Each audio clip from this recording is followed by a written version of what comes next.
Bismillahirrahmanirrahim. Assalamualaikum warahmatullahi wabarakatuh.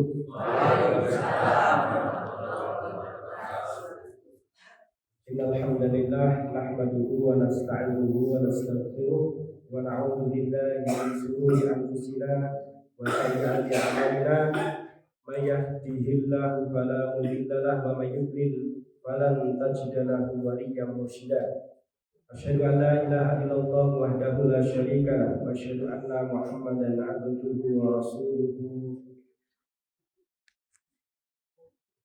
Allahumma shalli wa sallim wa barik ala Muhammadin wa ala alihi wa sahbihi ajma'in. Amma ba'd. Ibu-ibu, bapak-bapak, jamaah pengajian Ahad pagi Masjid Jami Irak Asadin. Alhamdulillah, kita bersyukur kepada Allah di pagi hari ini kita bisa kembali berjumpa bersama-sama memperbaiki diri, bersama-sama ikhtiar kita belajar agama, belajar al-Islam ini sehingga kita akan bisa semakin lebih baik.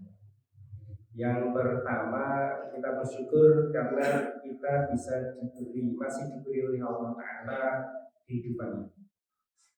Ada satu nasihat, jika kita ini merasa tidak punya sama sekali nikmat, merasa kosong, tidak punya sama sekali nikmat yang bisa disyukuri, perasaan saja padahal nikmatnya ada. Kan bocah-bocah saat ini anak-anak atau bahkan orang tua pun ada itu begitu merasa sengsaranya hingga kadang ada sebagian itu yang sampai mengakhiri hidupnya, mengakhiri hidupnya. Naudzubillah min dzalik. Maka dari selesai, kalau merasa hidup ini tidak berguna, tidak ada manfaatnya atau tidak ada nikmat, merasa sengsara, coba datang ke kuburan. Kemudian di situ berbicara kepada diri sendiri. Misalnya saya, Mas Tri, sampai tahu tidak ini di dalam kuburan ini itu semuanya mengharapkan hidup kembali, memimpikan untuk hidup kembali. Bahkan ketika seorang yang baru saja atau ajalnya tiba itu kalau bisa diundurkan. Kenapa? Jadi tiang sabun situ win zaman Nabi Adam dumugi sakniki. Niku menawi saged ngringine gesang malih. Jadi betapa berharganya hidup ini sehingga semua orang yang sudah mati itu ingin hidup lagi. Kenapa bisa begitu? Ya amargi pun ngertos pilih gesang menika sangat berharga. Terus mereka ingin memperbaiki. Dulu pernah menjalankan hidup kurang baik, maka ingin memperbaiki kehidupannya. Dulu pas hidup kurang amal soleh, ingin nambah amal solehnya. Dulu pas hidup kurang amal sedekah, ingin nambah sedekahnya. Dulu pas hidup ukian maksiat, maka ingin menghentikan maksiatnya dan menjadi orang yang soleh. Terus nikmat gesang, nikmat hidup itu sungguh sangat berharga. Diinginkan oleh semua orang bermiliar-miliar yang hidup sejak Nabi Adam sampai hari ini yang sudah mati. Maka ampun dipun sia-siakan, jangan disia-siakan. Kita gunakan sebaik-baiknya. Nah, kita masih ada kesempatan hidup ini, monggo kita terus berusaha untuk semakin baik, semakin kita taat kepada Allah, semakin kita menjalankan agama ini dengan sungguh-sungguh, meningkatkan keimanan, ketakwaan dan seterusnya. Sehingga nanti ketika jatah hidup kita sudah habis, maka kita kembali kepada Allah dengan membawa bekal yang sangat cukup. Ibu-ibu, bapak, alhamdulillah mugi wonten ing injing punika wonten sami taksih ngrasuk agama Islam, taksih kagungan iman.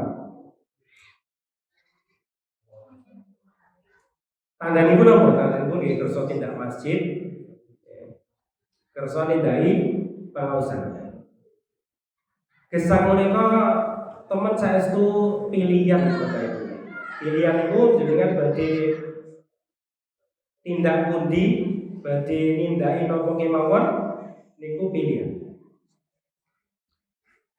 Faman sa'a falyumin, faman sa'a falyakfur. Terus sinten kemawon ingkang turut beriman, niku kendikanipun Allah, barang siapa yang ingin beriman ya berimanlah. Barang siapa yang ingin kufur ya kufurlah. Tetapi inna tadna lidzalimina naran ahata bihim suradiquha. Tetapi Allah menyediakan ada konsekuensi di tiap-tiap pilihan itu ada konsekuensinya. Sehingga pilihan jenengan menika mangke sedaya badhe dipun suwuni tanggung jawab dening Allah Subhanahu wa taala. Wonten ing punika alhamdulillah saged nindaki pengaosan. Kita syukuri, kita lestariaken sehingga sakmangke kita saged istiqomah. Lajeng wonten ingkang can milih. Ada sebagian orang itu memilih untuk melakukan hal-hal yang justru bertentangan dengan kehendak Allah Subhanahu wa taala.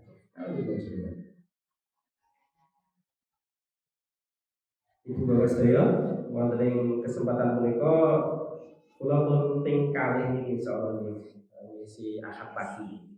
Terus insyaallah sampun kepal kenal cukup baik. Kula iso ngisi riyen ten Masjid Sawit, pengawasan Ramadan dan sanes-sanesipun sehingga insyaallah sampun kenal kula sedaya insyaallah. Jadi kalau pengen ya mengenal Bapak Ibu sih, jadi silaturahim, langsung saya pertama-tama penting kadang ya pada sodal itu Pak likur jam seminggu hitung bintang ini kok kurang. Dan jalurnya bintang ya. Selami jam sedino gitu. Dan sehat sedaya Bapak Ibu. Terus wonten kesempatan punika monggo kita neliti datang pribadi masing-masing. Nek kula panjenengan dipun tangleti. Kula panjenengan Islam. Sampun muslim. Nah, tandane muslim niku napa? Tandane tiyang Islam niku napa? Salat, ajeng zakat, ajeng siam. Niku rukun Islam ya. Pun syahadat, lajeng salat, lajeng siam Ramadan, lajeng zakat, mungkin menawi mampu ugi tindak haji dhateng Baitullah.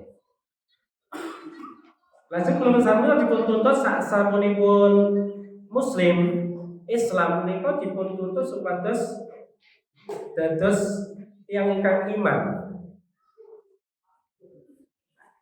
Sana wonten surat namanya Al-Hujurat ya.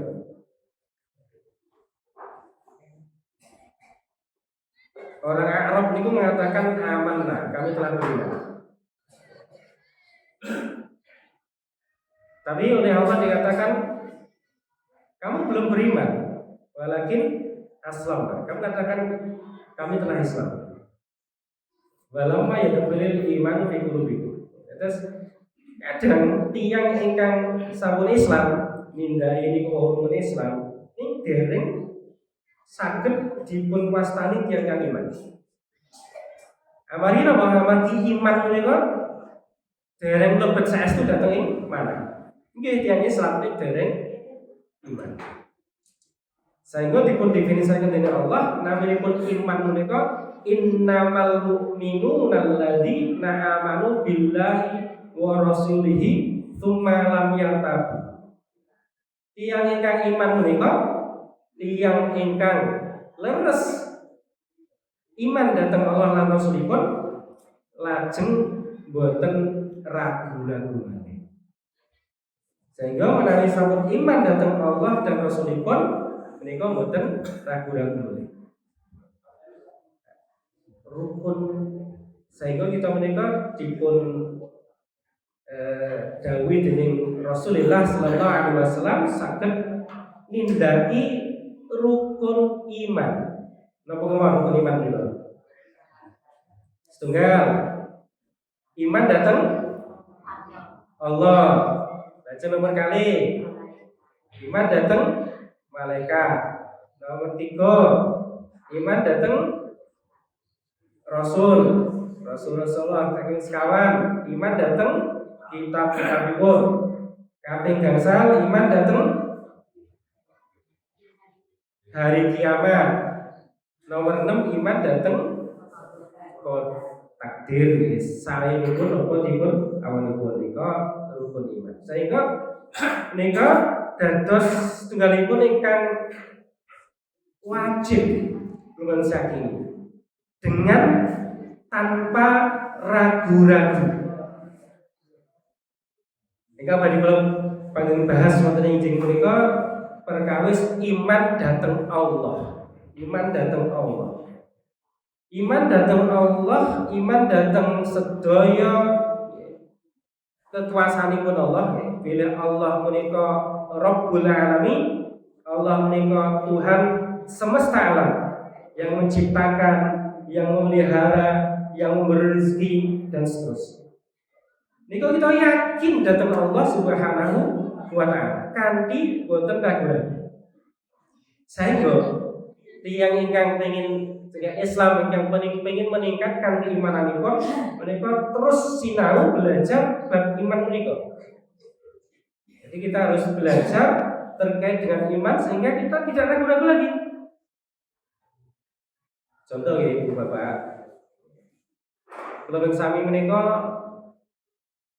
yakin bila ingkang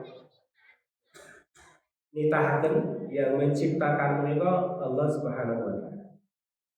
Leres Ibu nggih. Allah menciptakan menika boten dipun tegesipun tidak dibiarkan, tidak akan disia-siakan. Sehingga Allah menika ingkang jamin rezekinipun. Leres nggih? Allah ingkang jamin rezekinipun.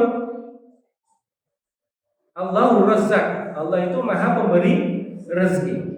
Bahkan semua makhluk hidup yang ada di muka bumi ini dari yang paling kecil.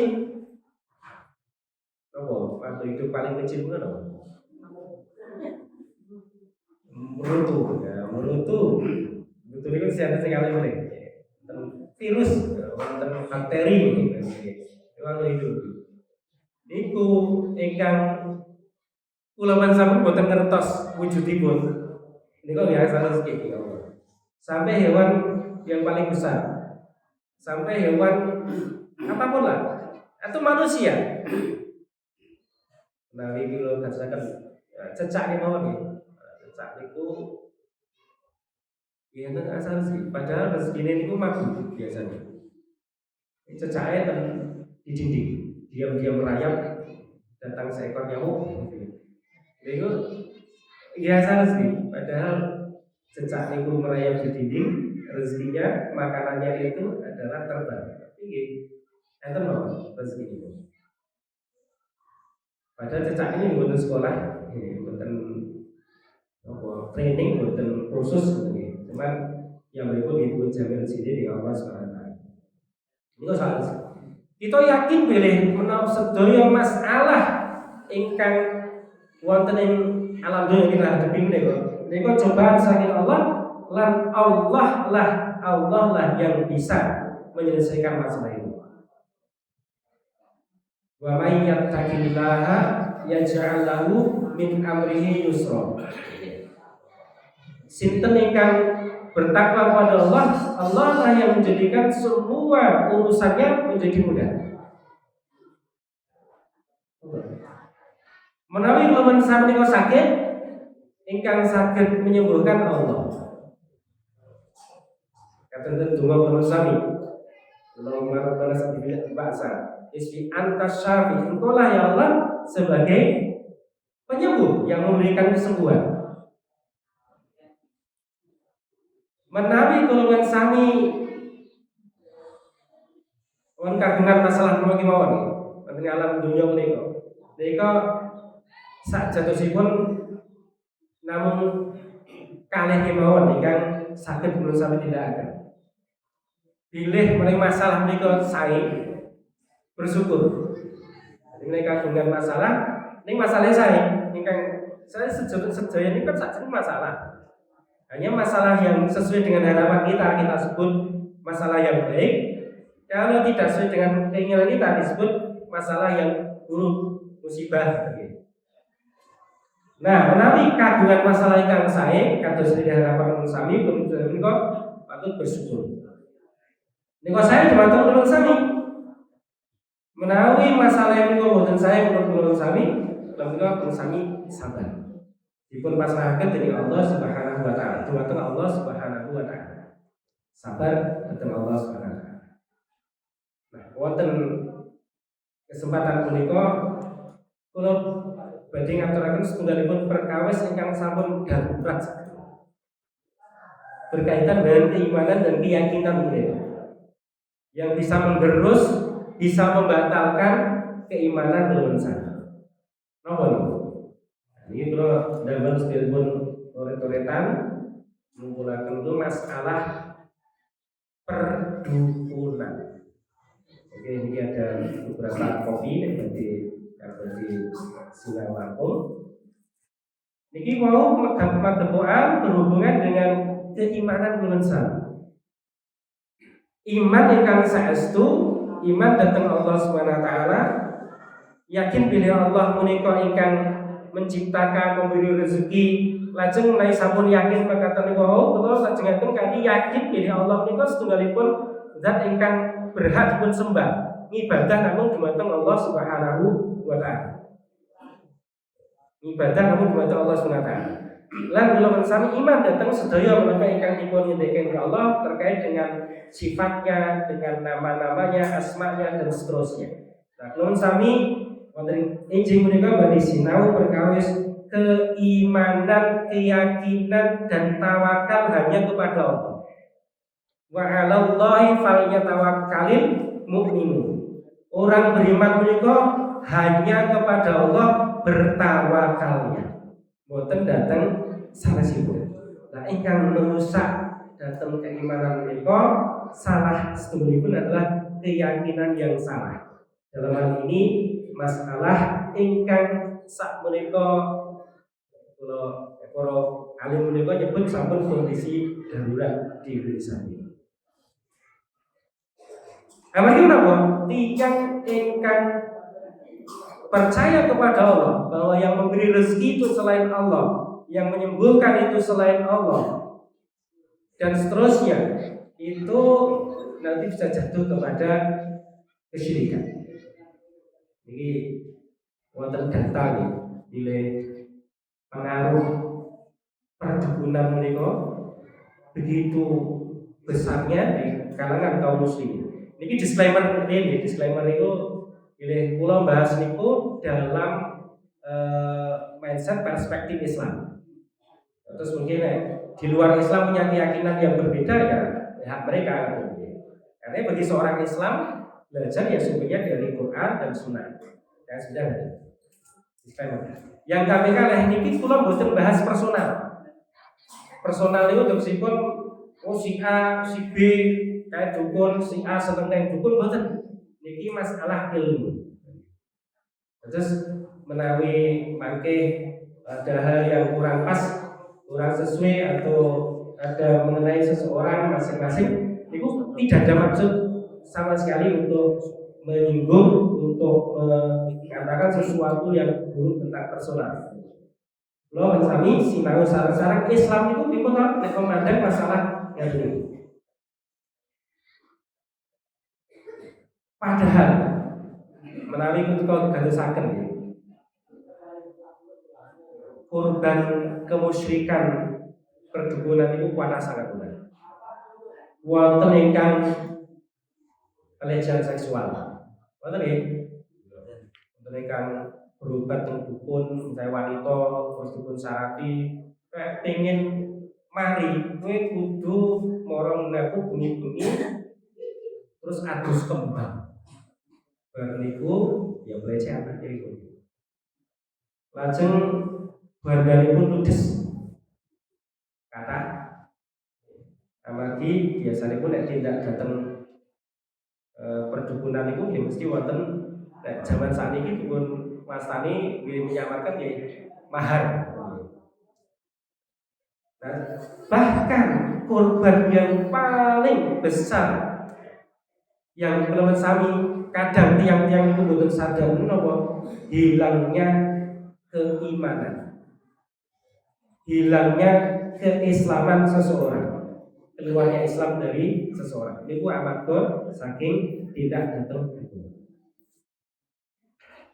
Nah, lan niku absurd sangat ya. Ingkang dados korban itu boten niku boten tiyang boten sekolah, bahkan sarjana, bahkan doktor, bahkan yang berpendidikan itu jadi korban. Terakhir niku yang rame niku apa?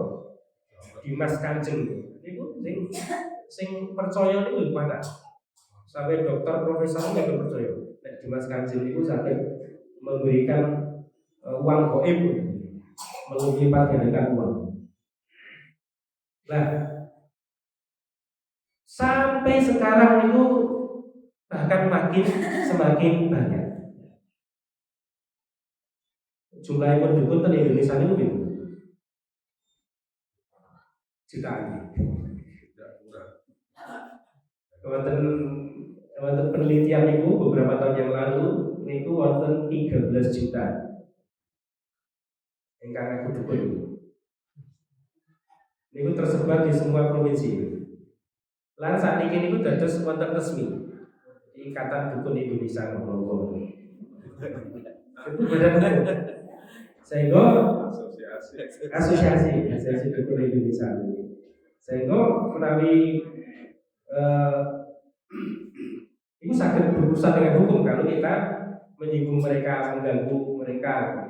Sehingga yang kita kesalahan pembahasan berdasarkan syariat Islam. Memang bahwa mereka yang bukan Islam percaya dengan begitu, itu terserah mereka. Nah, monggo kalau kita lihat dukun itu saja disebut secara bahasa artinya pun zaman riyen, zaman kula alit itu biasanya dukun Bali, dukun pijen, dukun itu asli itu dukun itu secara bahasa itu riyen kesehat, saya dalam artian orang yang mengobati dengan cara ya barangkali dengan cara tradisional dan sebagainya, menolong orang sakit, melahirkan, memberi jambi-jambi, memberi guna-guna. Ini yang dimaksud itu bukan dukun bayi, dukun pijet itu, ya.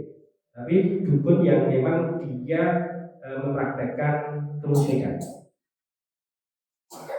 Nah, yang paling up to date sekarang ini ya dukun itu semakin laku kalau menjelang pemilu kata sini. Jadi buatan yang buatan sekolah bahkan yang pengen jadi anggota DPR, pengen jadi bupati, pengen jadi wali oke, tidak ada dukun. Barangkali ini kalau buatan dari ngasih, ini ngapain pun nggak dukun. Nah, terus secara bahasa juga dalam sebuah kitab disebutkan oleh Syekh Ibnu Taimin, seorang dukun ialah orang yang mengkabarkan kejadian gaib di masa mendatang, mengklaim mengetahui kegaiban. Kalau Ibnu Hajar al-Asqalani mengatakan al-kahanah itu adalah orang yang mengklaim mengetahui ilmu gaib, seperti meramal peristiwa yang akan datang dan seterusnya. Dan terus ciri khas mari kita mendeteksi apakah ini dukun atau tidak itu tinggal itu. Kalau dia berurusan dengan yang gaib itu mengaku yang gaib itu berarti dukun. Mengaku mengetahui yang gaib itu berarti dukun. Walaupun dia berpakaian mungkin berkopiah, bersorban dan sebagainya. Karena yang mengetahui keghaiban ya Allah. Contoh gampangnya mau. Kadang kan tiang ingkang kehilangan sesuatu begitu, ya sesuatu yang berharga biasanya, motornya hilang begitu. Nah, tiang ingkang beriman, sikapnya apa? Kalau kehilangan musibah, maka dia satu istirja, innalillahi wa inna ilaihi rajiun. Yang kedua berdoa, Allahumma ajurni fi musibati wa akhlif li khairan minha. Ya Allah, berilah pahala terhadapku dari musibah ini dan gantikan untukku yang lebih baik. Yang ketiga diikuti sabar. Yang keempat tidak mengatakan ya. Yang keempat itu menerima segala takdir dari Allah dengan ridha. Yang kelima tidak mengatakan sesuatu kecuali kebaikan. Itu tiga yang beriman. Kalau mendapat musibah, satu istirja, ya, ini adalah tanda-tanda kesabaran. Ya. Satu istirja, dua berdoa, ketiga menerima dengan ridha ketetapan Allah. Yang keempat tadi bersabar, yang kelima mengatakan sesuatu tidak keburukan, tidak kecuali kebaikan. Jadi mulai hilang itu gitu. Innalillahi wa inna ilaihi raji'un. Ya Allah, iki barang kula yang berharga satu-satu kau wincal.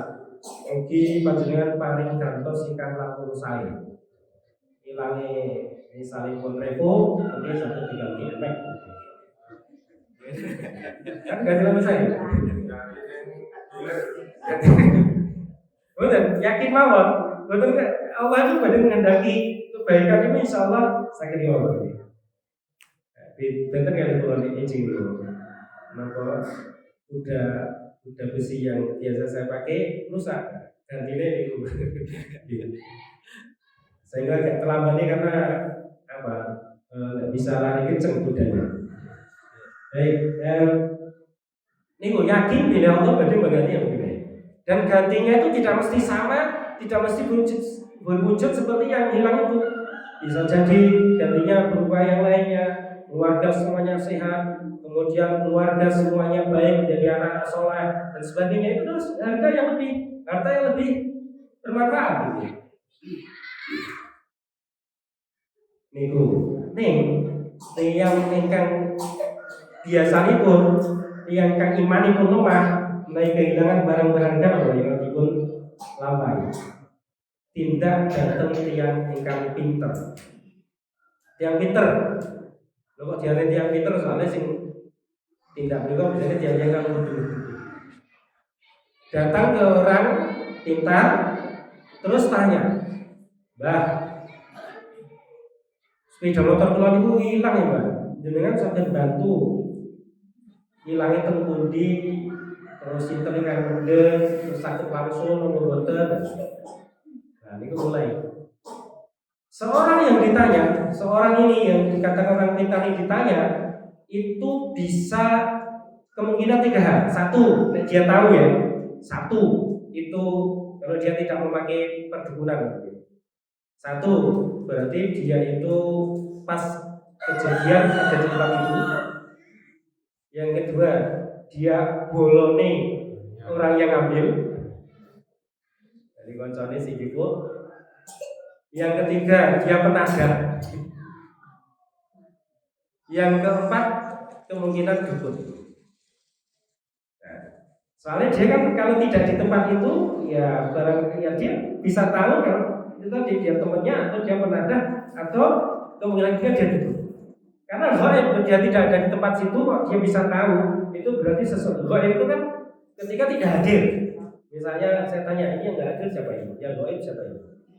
Mas Patijo itu ghaib karena tidak hadir di sini kan. Tidak ada tempat lain misalnya. Artinya apa?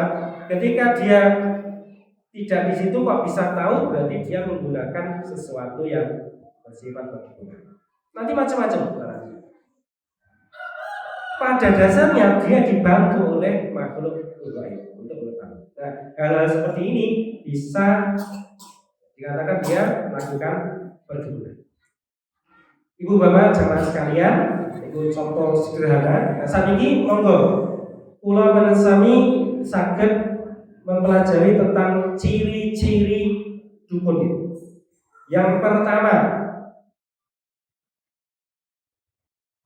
dukun niku biasanipun nangketaken jenenge sinten. Misalnya bagi berobat mungkin nama ibunya, kemudian wetonnya ditanya.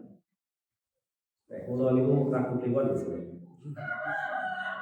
disediakan Pak. Kamis Wage atau Jumat Kliwon. Niku kita. Lajeng ingkang kaping kalih biasanipun nyuwun benda-benda yang mengandung jejak pasien seperti nopo gaji sing biasa dulu di sapu tangan yang lain lah, baju dan sebagainya. Ingkang kaping 3 terkadang dukun itu meminta jenis hewan dengan kriteria tertentu untuk disembelih dengan tanpa nyebut asma Allah.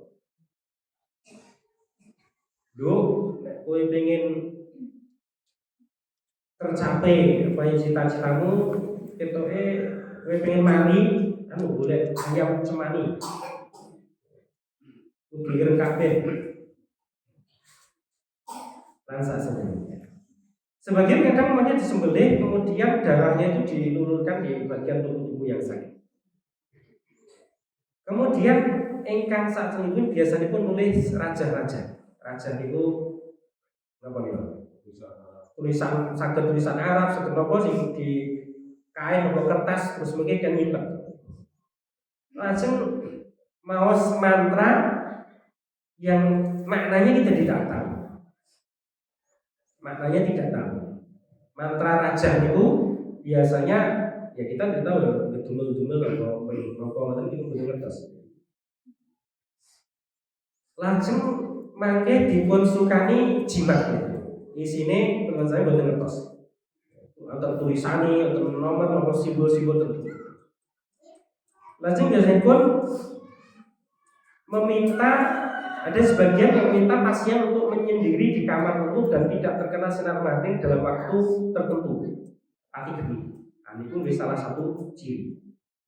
Ingkang kaping 8 meminta pasien ataupun kliennya nih, bahasa sekarang ini klien itu untuk tidak menyentuh air selama biasanya 40 hari. Surah Allah penuh banyu. Kita pengen mari orang Allah menyentuh banyu 40 hari. Berarti nek tiyang Islam boten wudu, boten sholat. Ini biasanya pun jinnya jenis kaum muslimin.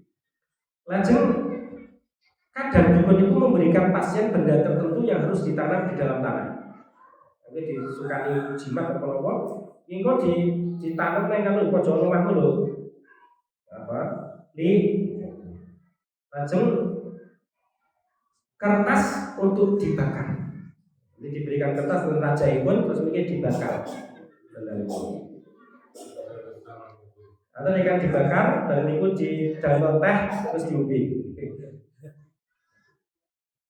Komat kami maos Joko Motro yang kita tidak bisa memahami.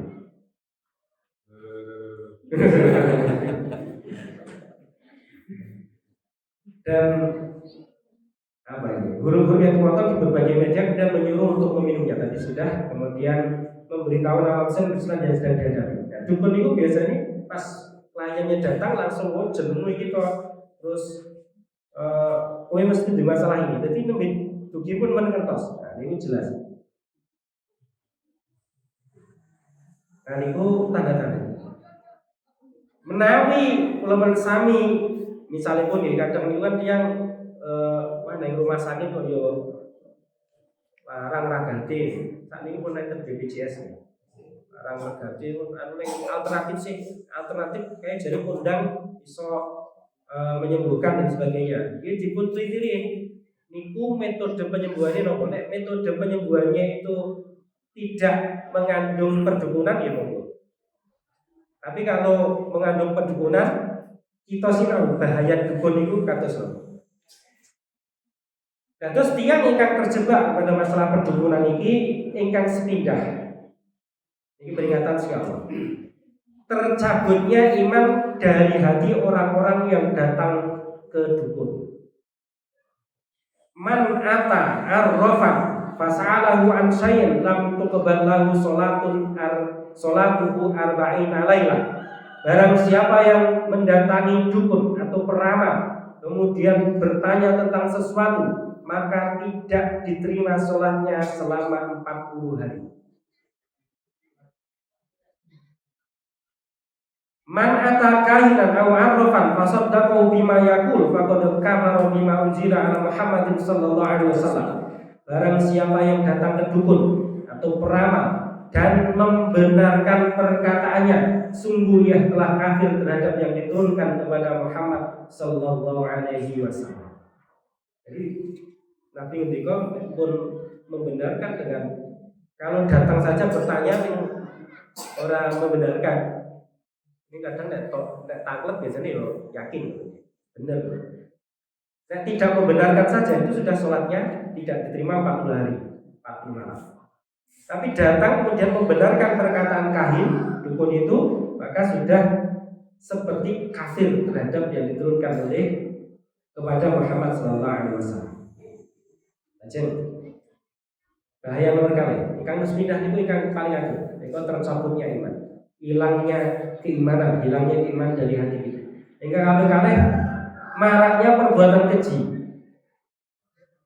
Yang ingkang sudah terjebak perdukunan itu biasanya sudah tidak lagi menggunakan akal sehat. Saking pengen mengikuti itu kan wonten kejadian kuburan dibongkar. Biasanya pun meninggalnya di malam Selasa Kliwon. Nah, itu kuburan dibongkar, jasad mayat atau mori dicuri, wonten malih pembunuhan, pencabulan, penipuan dan seterusnya. Bahkan kadang itu kalau ini belum nyimak pengajian ini terkait dengan seorang yang mencari pesugihan. Pesugihan itu biasanya dia akan minta tumbal. Tumbalnya bisa dirinya sendiri. Karena dalam ilmu perdukunan itu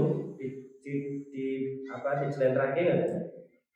Jadi dirinya sendiri artinya umurnya akan berkurang. Atau tumbal dari keluarganya, entah anaknya atau entah istrinya atau suaminya. Atau tumbal berupa hewan-hewan. Atau tumbal berupa perbuatan yang keji, misalnya perzinahan. Bapak Ibu mengerti tempat-tempat yang dianggap keramat untuk pesugihan. Salah satu contohnya di Gunung Kemupus, Sragen. Itu berarti kuburan itu Samudra. Ya, iya nopo-nopo. Kali itu setiap malam nopo yang khusus ini sampai ratusan ribu datang untuk datang di sini. Nah, sebagian wonten salah. Kalau ini nanti diajak pas kula alit diajak oleh kali itu. Ini untuk mereka gini nonton itu nonton. Kalau dari kertas mereka untuk saya kasih di kelas kita. Ini di tiap-tiap tempat wonten Jawa Timur, wonten wonten Jawa Barat, wonten panggilan dari kumpul atau melakukan perbuatan dosa itu sebagai tumbal untuk mendapatkan amin. Maka sebagian diceritakan oleh para ustadz-ustadz yang berkecimpung menghadapi perdukunan ini, seperti Ustadz Haizar misalnya. Ada orang-orang yang memasang tumbal itu ngawur saya di perempatan dan sebagainya. Di perempatan yang banyak kadang ada kecelakaan itu karena ya ditumbalkan tumbal dari orang yang mencari pesugihan. Tahu itu yang cerita. Makanya memang kita harus berhati-hati diri kita sendiri. Kita senantiasa menggunakan tameng doa-doa kita, zikir kita kepada Allah sehingga dimanapun kita tidak akan terkena hal tersebut. Karena sudah tidak punya akal sehat lagi kalau orang sudah terjebak dalam perdukunan. Maka pantas jika Nabi nyebut sihir perdukunan sebagai dosa yang menghancurkan jauhlah 7 dosa yang menghancurkan. Di antaranya adalah sihir. Kemudian yang ketiga itu penipuan terhadap harta masyarakat. Kadang ada yang menggandakan uang. Memang iso tenan dini kudune dukune sing paling sugih kan. Ini aneh yang itu pengen sugih, ya kok digandakan uangnya dibayar. Dukune isih butuh duit. Memang pun betul sehat dong ya. Nek jan dukune pinter niku nggih pun sugih pun betul butuh duit, butuh duit kok. Duit iso digandaki terus. Lah kok isih butuh mahar saking tiyang kan pengen sugih. Dari Abu Mas'ud Al-Ansari radhiyallahu anhu berkata bahwa Rasulullah SAW melarang harta dari hasil penjualan anjing, upah dukun, upah pelacur dan sebagainya. Jadi masyarakat seringkali harus membayar mahal untuk memanfaatkan jasa perdukunan. Penipuan memang hal biasa yang dilakukan oleh para dukun. Kemudian dari meresani YouTube itu nih pesulap merah. Ternyata dukun-dukun ini kadang dukun-dukun palsu, hanya menggunakan trik-trik sulap. Jadi dia menggunakan trik-trik sulap untuk apa? Meraih keuntungan ini dari orang-orang yang datang membayar dukungan. Contoh triknya misalnya, contoh trik yang sering terjadi, termasuk menggandakan uang ini kalau di kotak keluar uang ini trik sulap ya. Mungkin macam-macam mungkin dipenting alihnya bang, dibongkar oleh pesulap merah, trik-trik perdukunan yang menipu. Lajeng yang keempat, bahaya keempat itu hancurnya akal dan logika. Namun kalau terangkan lajeng, yang ingkang terjebak dalam perdukunan itu pun akal, logika, akal sehat itu pun betul melampah. Ada orang yang berpendidikan tinggi, pemimpin sebuah instansi besar atau pemimpin negara percaya dengan ucapan tidak logis dari dukun yang bisa jadi tidak bisa baca tulis barangkali. Padahal akal ini anugerah dari Allah, mestinya digunakan. Yang kelima, penyesatan manusia dan jauhnya mereka dari syariat. Tadi kalau kita lihat dukun itu seringkali membuat syarat bagi orang-orang yang datang meminta tolong kepada mereka agar melakukan hal-hal yang sesat dan dilarang agama. Ada yang perintahkan meninggalkan sholat, tidak menyentuh air 40 hari, berarti kan bukan sholat. Ada yang perintahkan untuk membunuh, tadi dengan tumbal-tumbal. Ada yang diceratkan untuk tidak mandi junub, ada yang harus mandi di sungai gunungan di tengah dinginnya malam dan sebagainya. Saya dulu pas di daerah Jombor nanti itu ada tempuran sungai. Itu kalau malam Jumat banyak sekali yang hukum di situ. Mungkin syarat dari dukunnya, hukum di tempuran sungai. Itu macam-macam, bahkan kadang syaratnya itu hukum dengan bertelanjang. Nanti cakap pulau bingung. Ada pula yang berkedua ajaran agama, tetapi sebenarnya ajaran itu tidak jauh dari bid'ah dan kesesatan. Tadi cerita ini ada Ustadz Budi Asari yang biasa beliau Ustadz nasional mengatakan punya teman. Dulu dia disebut kiai. Dia punya kemampuan linwe, kalau disebut orang Islam mungkin karomah dan sebagainya. Bisa mengetahui yang lain dan sebagainya lah, bisa menceritakan itu. Itu setelah tobat. Tobatnya gimana? Tobatnya kembali pada Quran dan Sunnah. Zikirnya yang dilakukan secara sunnah dan itu yang semua. Artinya apa? Dia menyadari bahwa kemampuan itu didapati karena melakukan zikir-zikir yang jauh dari sunnah. Bid'ah dan sebagainya itu bisa menyebabkan datangnya bantuan gaib. Karena kan setan itu lebih suka orang yang berbuat bid'ah. Ngancam itu senang banget. Yang berikutnya dengan cara inilah masyarakat seringkali tertipu karena kemasannya agama dan masyarakat tidak memiliki ilmu yang cukup tentang ibadah yang sesuai dengan sunnah. Kemudian yang keenam, mendatangkan murka dan hukum Allah. Zainab binti Jahsy berkata, ya Rasulullah, apakah kita akan dihancurkan padahal di antara kita ada orang-orang yang soleh? Rasul menjawab, ya, jika telah banyak keburukan. Jadi kalau banyak keburukan itu murka dan hukuman Allah akan bisa turun di satu wilayah. Mendatangi dukun adalah merupakan salah satu perbuatan kemusyrikan, dan kemusyrikan adalah dosa yang paling buruk. Jika keburukan itu telah merata, maka tidak ada yang ditunggu masyarakat kecuali datangnya gelombang hukuman Allah di dunia ini sebelum nanti di akhirat. Kemudian yang ketujuh, kerugian dunia dan akhirat. La yamliku sahiru haitsu ata.